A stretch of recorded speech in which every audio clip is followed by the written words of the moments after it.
Bueno, pues a continuación vamos a escuchar al profesor Barrientos. Eh, Tengo que decir que yo conocí a Pepe Barrientos porque había conocido algunos escritos suyos y le invité a alguna tesis doctoral que me parece que fue la de León Gómez Rivas, entre otras cosas. Bien, y tengo que decir que después de haber escuchado y después de haber leído al profesor Barrientos, el escepticismo sobre la denominada Escuela de Salamanca fue cada vez mayor. Creo que de todo lo que yo he leído ha sido el único autor que ha expuesto de una forma clara y precisa qué es eso de la Escuela de Salamanca y cómo no se puede, al hablar de una escuela, de mezclar churras con merinas. Y lo que ocurre en el concepto de historia de Salamanca que manejan los aficionados a estos autores, pues se mezcla con determinada frecuencia a churras con merinas, pero lo que es más grave, hay algunas cuestiones que no son de recibo. Últimamente hasta se habla de una escuela de economía española. Es otra barbaridad, poco más o menos, o mayor todavía. Quiero decir con esto que el profesor José Barrientos pues es una verdadera autoridad en todo lo que tiene que ver con el pensamiento español, concretamente de lo que se conoce con el nombre de escolástica de los siglos XVI y XVII. Anoche mismo estuve, a pesar de que estaba cansado, pero me enganchó un libro que acaba de publicar, que es Las cátedras de teología en la Universidad de Salamanca. Bueno, es un libro de una erudición tremenda, pero no solamente eso, si uno quiere saber pues algo, el primero de todos, si no hemos mencionado esta mañana, ha sido Mancio de Corpus Christi, pero vi también lo de Fray Luis de León, que dicho sea de paso, es otro de los grandes conocedores de Fray Luis de León, y tengo que decir que a mí me corrigió precisamente porque yo las primeras cosas que escribí de Fray Luis de León las escribí sobre la edición del Corpus Hispanorum de Pace, y después publicó una edición sobre las leyes de Fray Luis de León, que es un texto mucho más completo y de la misma forma pues mucho más cuidado que el de Luciano Pereña.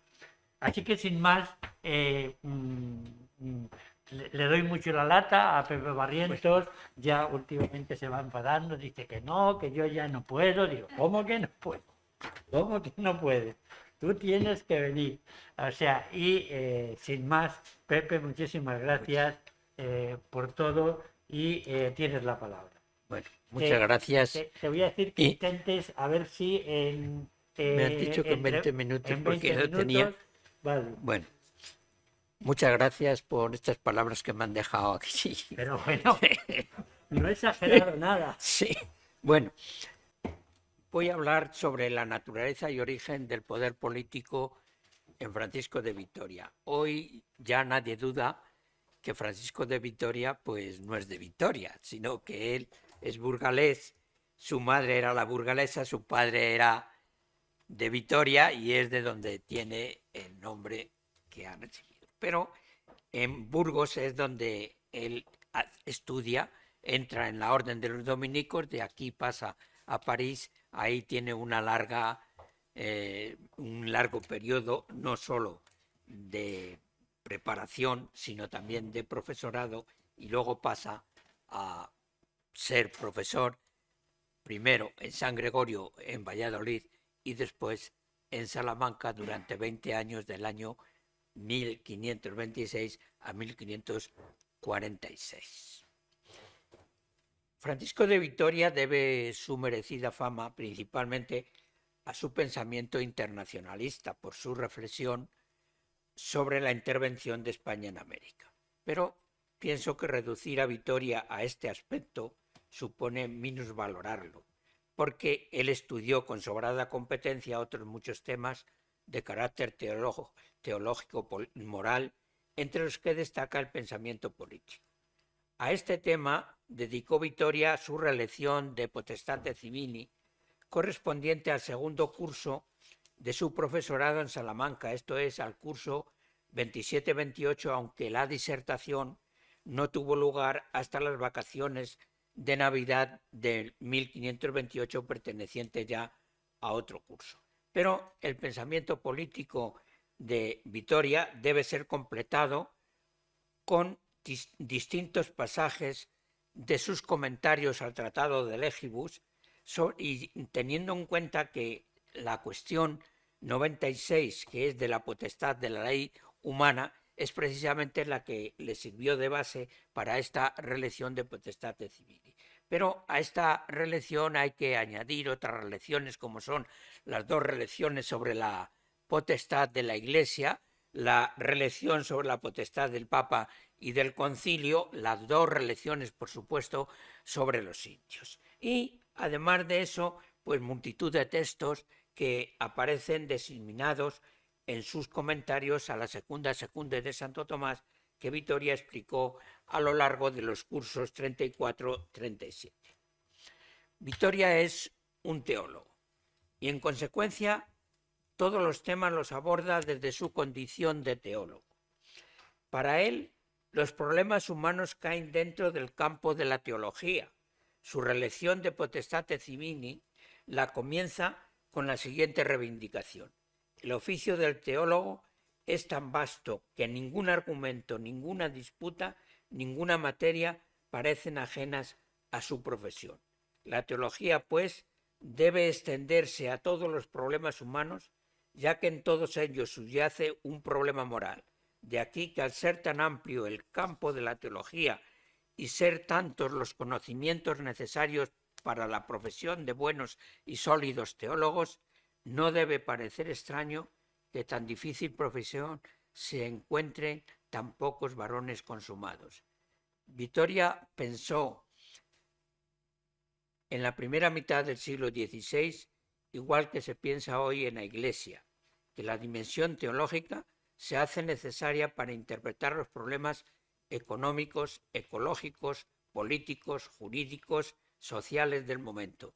Todos estos problemas pueden ser estudiados por la razón iluminada por la revelación. Y entre el inmenso campo de problemas que se pueden ofrecer al teólogo está el poder público y privado por el que las repúblicas se gobiernan, para cuya exposición Vitoria parte del texto de San Pablo, non es potestas nisi Deo, y este texto es el que Vitoria trata de interpretar, o como él dice, de releer, pero solamente fijándose en el de la potestad laica o secular. Origen de la sociedad y del poder político. El hombre es un ser racional y libre, hecho a imagen de Dios y con un destino eterno. Esta dignidad lo constituye en el centro de la creación. Vitoria le dice que es corona del mundo, pero no es un ser acabado y perfecto, sino perceptible, tiene que realizarse. Su naturaleza es limitada e indigente, necesita de los demás seres no solo para subsistir, sino también para realizar su vida en plenitud. Este hecho nos descubre la ley natural de la sociabilidad humana, que Vitoria describe en un hermoso pasaje no exento de originalidad, en el que resuena el eco de las ideas del pensamiento clásico. Voy a leerle este texto, aunque sea un poco largo, porque lo considero muy importante. Para lo cual conviene pensar que así como el hombre sobrepasa a los animales por la razón, por la sabiduría y por la palabra, así a este eterno, inmoral y sabio animal muchas cosas le fueron negadas por la providencia que fueron atribuidas y concedidas a los restantes animales. Primeramente, mirando por el bien conjunto y la defensa de los animales, ya desde el principio a todos ellos dotó la madre naturaleza de sus cubiertas y vestidos con los cuales pudiese fácilmente sufrir la fuerza de las lluvias y de los fríos. A cada uno de ellos dotó de defensa adecuada para que rechazase las acometidas extrañas, bien con armas naturales para atacar los más fieros o con la facilidad de huir los que son más débiles, o protegiéndose con el pico y el hocico, o con la manera de esconderse y disimularse. Y así unos van provistos de plumas para remontarse en el aire, o de uñas o de cuernos para defenderse en el suelo. A nadie, finalmente, faltan defensas propias. Solo el hombre, concediéndole la razón y la virtud, dejó frágil, débil, pobre, enfermo, destituido de todos los auxilios, indigente, desnudo e implume, como arrojado en un naufragio, en cuya vida espació miserias, puesto que desde su nacimiento nada más puede que llorar la condición de su fragilidad y recordarla con llanto según aquello de Job, repleto de muchas miserias, al que solo resta pasar los males, como dijo el poeta Lucrecio en De Rerum Natura. Para subvenir, pues, a estas necesidades, fue necesario que los hombres no anduviesen vagos, errantes y asustados, a manera de fieras en las selvas, sino que viviesen en sociedad y se ayudasen mutuamente. Ay del solo, dice el sabio, porque si cayere, no encontrará quien le levante, pero si fueren muchos, mutuamente se ayudarán. El hombre, pues, para Vitoria, al igual que para Aristóteles, es un ser naturalmente social y político. Rechaza Vitoria la vida en solitario. Dice que aquellos que no son capaces de vivir en sociedad, a gente de esta calaña hay que dejarlos fuera, hay que echarlos fuera. Que rechaza, dice, la humanidad y brutal naturaleza y los hombres de esta calaña son contados entre las fieras. No merecen, por tanto, el calificativo de hombres. La vida en sociedad es plenamente acorde con la naturaleza humana. Lo antinatural es lo contrario. De aquí que Vitoria, rectificando a Plauto, diga que no es lobo el hombre para el hombre, sino hombre. Las sociedades se han constituido para que unos lleven las cargas de los otros.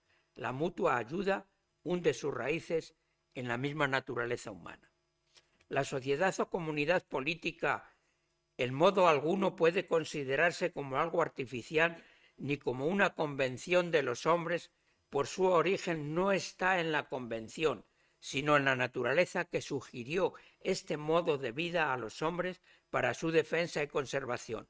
Así pues, la comunidad política, que es de derecho natural, aparece como el organismo social perfecto, porque dispone de medios suficientes para realizar la vida del hombre en plenitud temporal.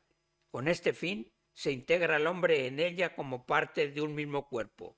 Mas esta sociedad no puede conservarse sin el poder público o autoridad política. Los hombres reunidos en sociedad necesitan de un principio ordenador, de un poder que les dirija al fin del organismo.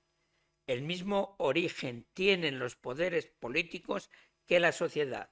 No es posible una organización de la comunidad política sin la potestad o principio de gobierno. Sin autoridad, la comunidad andaría a la deriva. El poder político tiene, pues, su origen en la necesidad de dirigir la actividad de los ciudadanos al bien común. Ahora bien, al dimanar la autoridad o poder político de la naturaleza social del hombre y ser esta obra de Dios, en Dios está el origen y fundamento último del poder político. El poder político procede de Dios, pero no por un acto especial de otorgamiento, sino por el mismo acto de creación de la naturaleza humana. Así dice Vitoria. habiendo mostrado que la potestad pública está constituida por el derecho natural, y teniendo el derecho natural a Dios solo por autor, es manifiesto que el poder público viene de Dios y que no está contenido en ninguna condición humana ni en algún derecho positivo. Dios, en efecto, que todas las cosas hizo sabiamente, que toca con firmeza desde el uno al otro confín y todo lo dispone suavemente, cuyas obras están bien ordenadas, como el apóstol dice, constituyó a los hombres de tal naturaleza y condición que sin sociedad no podrá vivir. Si las repúblicas y sociedades están constituidas por el derecho divino y natural, con el mismo derecho lo están las potestades, sin las cuales las repúblicas no pueden subsistir. El sujeto primario del poder político y su transmisión. Sociedad y poder político son instituciones de derecho natural. Ahora bien, ¿en quién está el poder político? La respuesta de Vitoria es tajante. El sujeto inmediato y primario del poder político es el pueblo o república. El poder, pues, está radicalmente en la comunidad y solamente ésta puede ser el sujeto natural del poder. Dice Vitoria, por constitución, pues, de Dios, tiene la república este poder, y la causa material en la que dicho poder reside es por derecho natural y divino la misma república, a la que compete gobernarse a sí misma, administrar y dirigir al bien común todos sus poderes. El poder político está en la república, pero ¿qué es la república? Pues una multitud de ciudadanos, pero esencialmente iguales y libres, estructurada, organizada, autosuficiente y reducida a unidad gracias a un poder, potestad o autoridad. La potestad, autoridad o poder político no designa solo una fuerza física o un poder de obrar, sino un poder moral y jurídico, porque añade a aquel cierta preeminencia. Es un derecho subjetivo, un dominio civil imperfecto que implica subordinación de inferiores a superiores. Pero como por naturaleza todos los hombres son iguales y libres, aunque existan diferencias accidentales, no existe ningún hombre, ninguna clase de hombres a los que la comunidad les esté naturalmente sujetos. O sea, nadie tiene el poder naturalmente. De aquí que toda organización del poder político depende del derecho positivo o de la libre voluntad y consentimiento del pueblo. El ejercicio del poder por la multitud indiferenciada o masa resulta imposible. De aquí la designación de alguna o algunas personas a quienes confiar la administración y gobierno de la comunidad. Esto es necesario y esto nos lleva a la tesis de la traslación o transmisión del poder de la comunidad en la que radicalmente está a los gobernantes. La república o pueblo encomienda, da, concede o transfiere el poder y por este acto de transferencia los ciudadanos se someten a la autoridad ya concretada en una o varias personas con la condición que procuren el bien común como ministros que son de la República. Esta entrega no significa en ningún caso la enajenación total y absoluta. El poder es inseparable del pueblo o república y a él ha de volver cuando los gobernantes se hacen ilegítimos. Por otra parte, la entrega o transferencia del poder se realiza por un acto voluntario, consistente en un consentimiento común del pueblo o república, pero no se requiere que este consentimiento sea un consentimiento unánime, sino que en la práctica es imposible, sino que es suficiente con la mayoría. Dice así Vitoria: si la república puede entregar el poder a un mandatario, y esto por la utilidad de la misma república, cierto es que no obsta la discrepancia de uno o de unos pocos para que los demás puedan proveer el bien común. De otra forma, no estaría la República suficientemente provista si para eso se exigiese la unanimidad, rara y casi imposible, tratándose de multitudes. Basta, pues, que la mayor parte convenga en una cosa para que con derecho se realice. Y otro texto que existe en lo mismo. Dice, cada república puede constituir su propio señor, sin que para ello sea necesario el consentimiento de todos, porque, como ya se ha dicho en otro lugar, en lo que atañe al bien común de la república, todo lo que determine la mayoría tiene fuerza de ley, aun para los que lo contradigan. De otra manera, nada podría hacerse en utilidad de la república, pues que es tan difícil que todos convengan en un mismo parecer. Asimismo, tampoco se requiere que este consentimiento sea explícito siempre, sino que basta un consentimiento tácito, interpretativo o virtual. Así admite Vitoria que ciertos reinos que han tenido su origen en la violencia o en la tiranía hayan encontrado después su justificación y legitimación en el consentimiento tácito. Vitoria rechaza que la violencia y la tiranía hayan estado presentes en la constitución de todos los reinos, pero se muestra favorable a la sucesión hereditaria de los reinos en detrimento de la elección popular, porque en este supuesto al rey le faltaría la debida veneración, el rey no estaría sin rey durante el proceso electoral y motivaría desuniones y luchas políticas, si bien admite la posibilidad de un cambio pacífico desde un gobierno popular a un gobierno monárquico, mediante las elecciones, que en las ciudades libres, dice, como Venecia y Florencia, podría la mayor parte elegir al rey, aunque el menor se opusiese.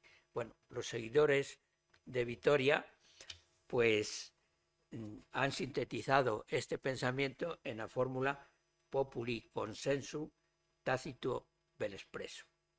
Bueno, ahora hablaré un poco de la forma de gobierno, y Vitoria lo que nos dice es que la mayoría de los ciudadanos es la que elige ese poder y ese es el válido, aunque no acierte, aunque no elija el mejor. Dice, pues desde el momento en que la República tiene el derecho de administrarse a sí misma, lo que hace la mayor parte lo hace todo ello. Por tanto, puede aceptar el régimen que quisiera, aun cuando no sea el mejor, como Roma tuvo la aristocracia, que no es la mejor forma posible. Vitoria admite que de las tres formas de gobierno clásicas, para él la mejor es el régimen monárquico.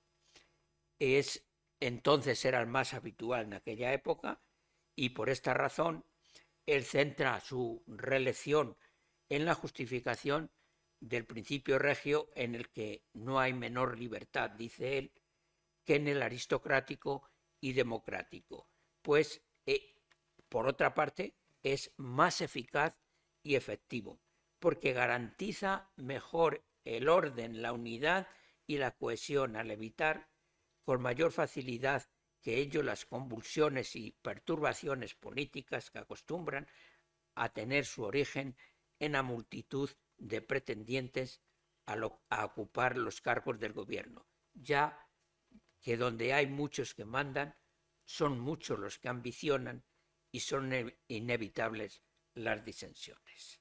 Para Vitoria, la monarquía o el principado de uno es el régimen óptimo de gobierno, ya que es un reflejo del gobierno del mundo por su creador, pero considera más seguro el régimen mixto, que lo ve realizado en la monarquía española.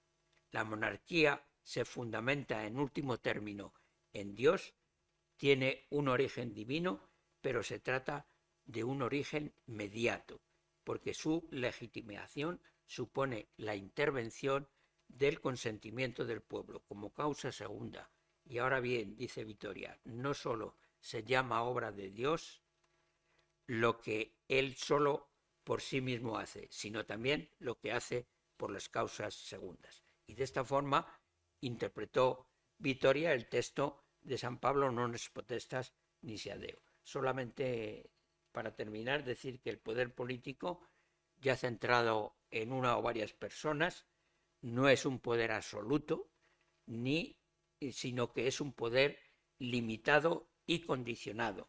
Está limitado, evidentemente, por el derecho natural, está limitado por los derechos fundamentales de la persona, está limitado por el bien común y la limitación que el propio pueblo le haya puesto al rey. La verdadera significación del poder político y, por supuesto, del poder real radica en su recto y uso ejercicio, esto es, en el servicio al bien común. El poder para Vitoria es concebido como un ministerio. Su función es mirar por el bien común. Y precisamente esto es lo que distingue al rey del tirano. El tirano busca su bien o el de los suyos, y el rey busca el bien del pueblo. Vitoria, como es todo el pensamiento, se puede decir, escolástico, reconoce al rey la permanencia, pero sin embargo también hay que decir siempre que el rey no se extralimite en su ejercicio, porque entonces deja de ser rey para convertirse en tirano, y ante la cual es lícita la resistencia. Habla de doble clase de tirano y de un tipo y otro de resistencia, pero no tengo tiempo para poner eso. Con esto termino.